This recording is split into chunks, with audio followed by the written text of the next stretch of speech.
Hey guys, me Race from Requiem here, and today I am going to be playing Cube World. Now this game does look like Minecraft. It's got nothing to do with it, so I'm going to be doing the Let's Play of it.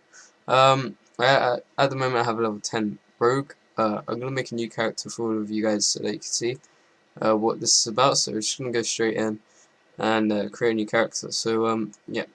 Now Cube World is basically an MMO based game where basically all you have to do is just kill mobs, level up, get new skills, and just join your friends. At the moment you can only have up to four people in one game.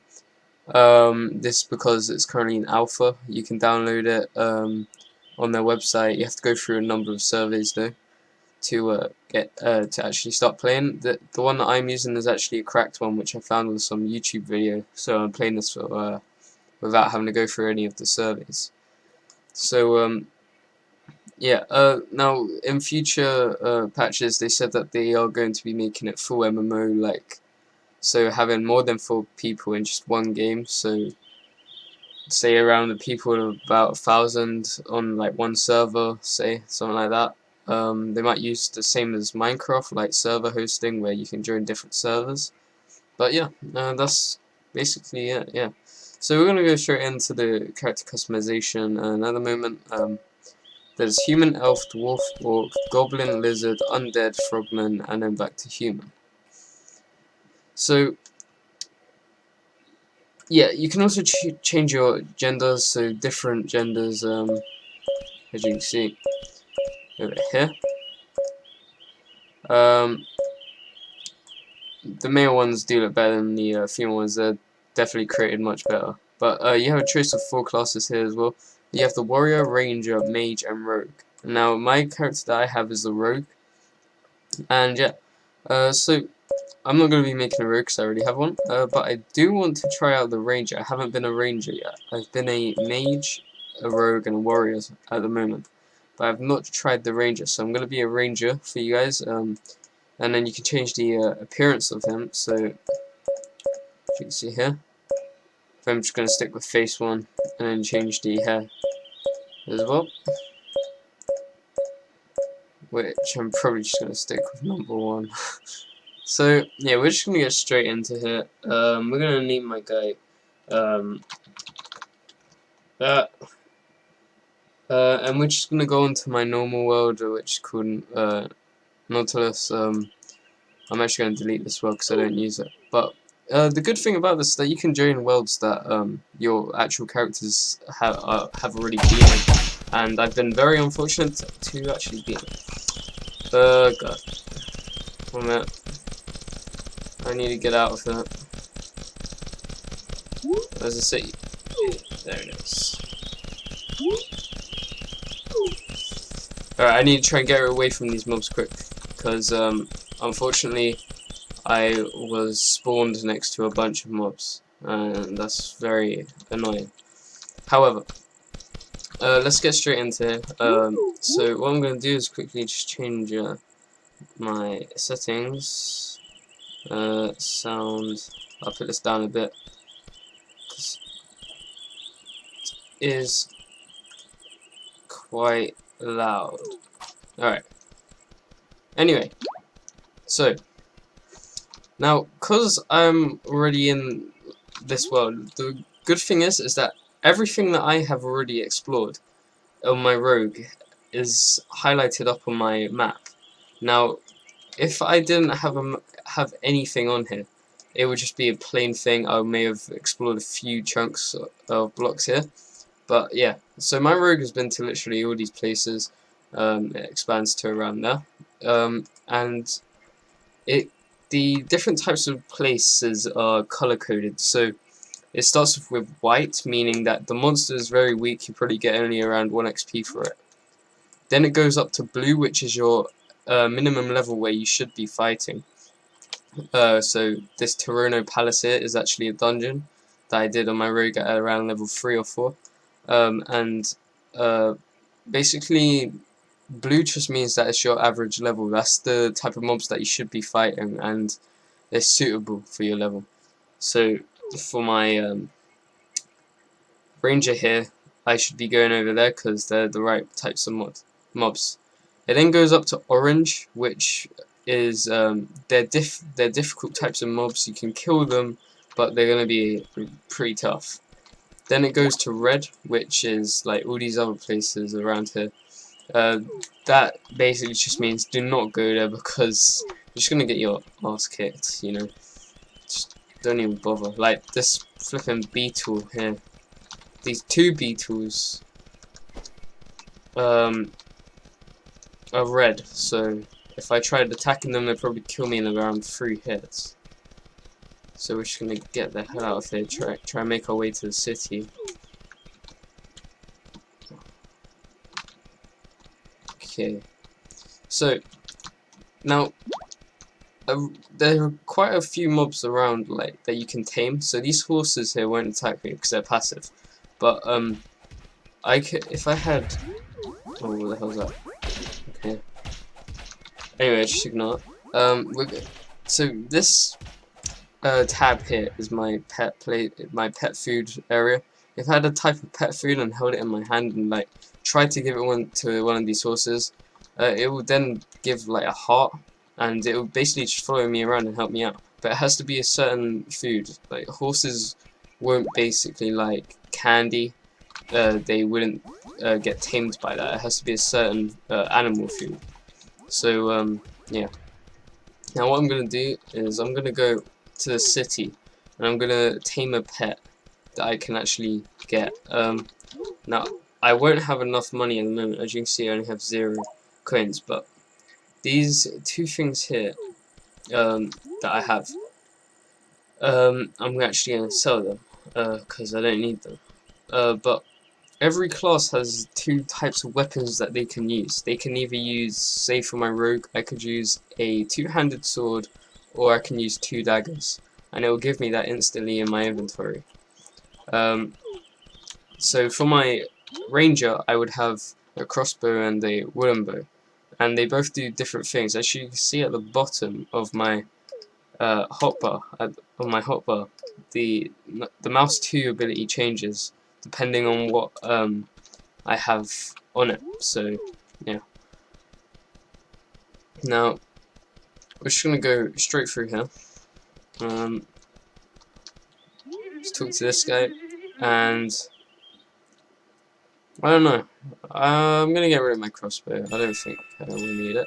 But as you can see, my copper's gone up now. That's basically my currency. Now the things that you do want. So I'm gonna get candy. That's gonna be my pet food, and I'm gonna buy around 10 of these glass flasks, and that's all I basically need for now. Everything else is useless for me at this point. But I want to tell you about the map functions. Now if I zoom in as far as I want, my map expands on my top right. If I zoom all the way out, as you can see, my map is literally just gone into blue. Now, if you can't see what I'm talking about, it's at the very top right of my thing right now. Then if I zoom in, as you can see, you can see it, but it's pretty zoomed out. But what I like to do is that when I'm in the city, I make it around here, so I can see all these different types of attractions, basically. So the shop here is like potions and alchemy and all that. And yeah, it just tells you this. So you got the inn, you got 3 inns, and yeah, it's really helpful. And then once I'm out of the city, I don't need it. I will zoom back out to make it bigger. So yeah. Alright. So what I'm gonna do with them glass flasks that I just bought, if I can at the same point find a cat, because cats for some reason like candy, I will try and tame a cat. But we're gonna go straight over to a well, and the cat's right there. That's nice. Let's pick up some of these. This into here. Cook this, and as you can see, the cat's heart is getting bigger as I'm holding it. Alright, there you go. And as you can see at the top left of the nameplates, my cat is now there. tamed me. So now they follow me everywhere, help me out in combat, and they are really useful as well. You get better pets as you like progress through levels. Also, because like yeah, you just get different pet food. But I'm gonna pick up a few of these pumpkins because I can make food from that. And I need to find a well. That's what I need. I need to find a well. And there's a well right there. So we're gonna go straight over there.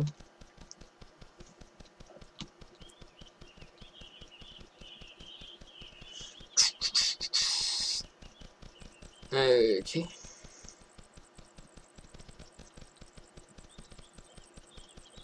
Alright. So what I'm gonna do, now I'm at the well, I'm gonna press C, which will bring up my whole crafting thing. So this is all my crafting. Now, oh, well, the pumpkins that I did pick up, I don't have the right recipe for the food right now, so I can't do anything for that. But I'm gonna go straight over here, and as you can see, the floss that I got, I need to fill up with water. So I'm gonna keep on clicking this, and as you can see at the bottom left, it tells me how many I have. So I'm gonna make 10. Okay, and now, if I press C again and go to the health potions bit, it says I can make 3 life potions now, because the requirements that I need is a heart flower and a water flask. Now, because I only have 3 heart flowers, I can only make 3 potions, so I'm just going to make these 3. And now, if I get any more heart flowers, I can make them up. I can make 7 more, basically. So, yeah. And if I press tab, it comes up with the thing. I can basically rotate through different stuff. So if I had food, I could rotate to choose my food or stuff like that. So yeah, that's just the tutorial of what this game is basically. It's just the basics of it. But yeah, we're gonna start getting into combat now. Hopefully level up a bit. Hopefully I like this class as well, because my best class at the moment has got to be the rogue. I'm enjoying the rogue so much. I've unlocked all the skills for the rogue, and yeah, I really do enjoy it. I also like the mage. The mage is really good for like doing tons of DPS to different people, but I feel that the mage, you can only do the mage like when you're with other people, because mage is just basically do all the DPS around, but oh god, you need really good accuracy.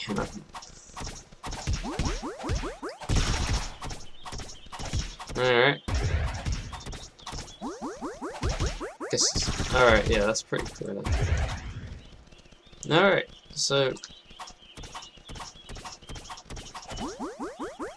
basically the ranger, all I have to really do is hit the mob until I get around 100 mana points, and then I need to charge it up, and then I can fire it, and then yeah. Alright, that's pretty cool. I still don't think I'll be able to play it. My accuracy is pretty bad. So what I'm gonna do is I'm gonna make my way over to probably Toronto. Is that Toronto Palace, which is a dungeon. Probably won't be able to do it by myself, but hopefully throughout the series I'm gonna have a few other people joining me to help me out do this. So we've got a dog here.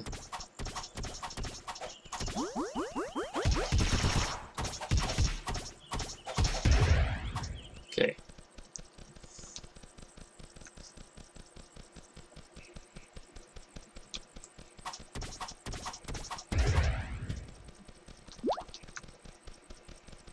Alright, they're red, so I'm not gonna even bother attacking them.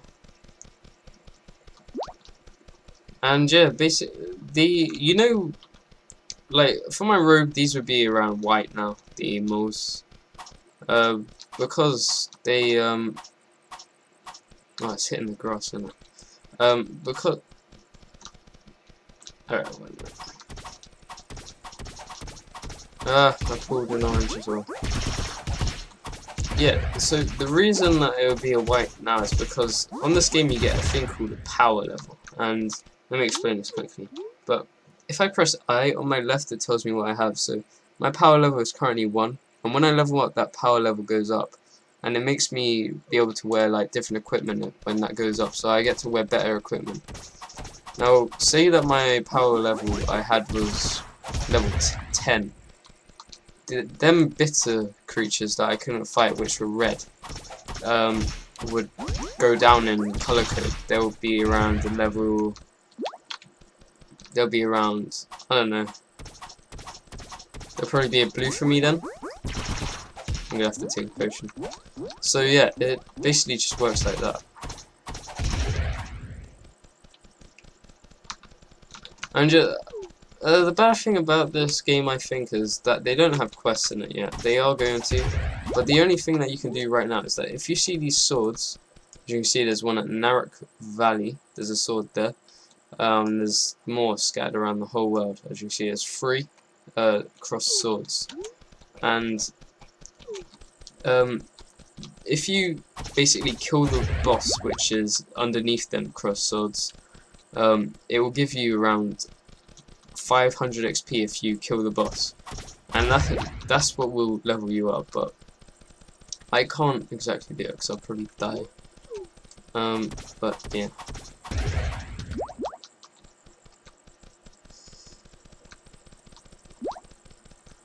Okay, so all these ingredients I'm picking up are really useful for like making food, potions, and all that crap. So yeah, what's that? Bumblebee, red. So I'm at the palace. I'm not gonna probably be able to do this dungeon because it's just not gonna work out. I'm probably gonna die every single time. But this is the dungeon. Whoa! And as you can see, it is massive.